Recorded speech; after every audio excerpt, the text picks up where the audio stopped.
This is a high wind warning from the National Weather Service. For the following, in Colorado, Boulder, and the western suburbs of Denver, high wind warning in effect until 11 p.m. Mountain Standard Time this evening. What?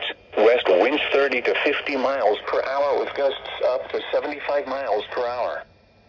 Where? Boulder and the western suburbs of Denver. When? Until 11 p.m. Mountain Standard Time this evening. Oddly The specific. following impacts are expected. Travel will be difficult, especially for high-profile vehicles.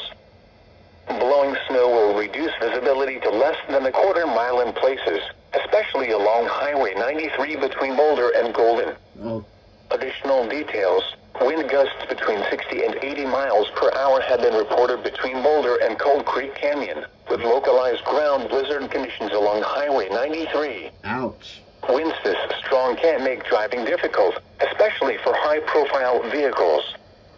Use extra caution.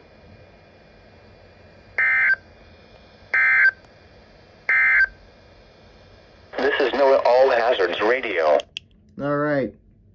First time I ever heard the warning alarm for an actual alert on this new HH. I won't be having it for too much since I have to return it back in either June or July. So glad to see this thing working.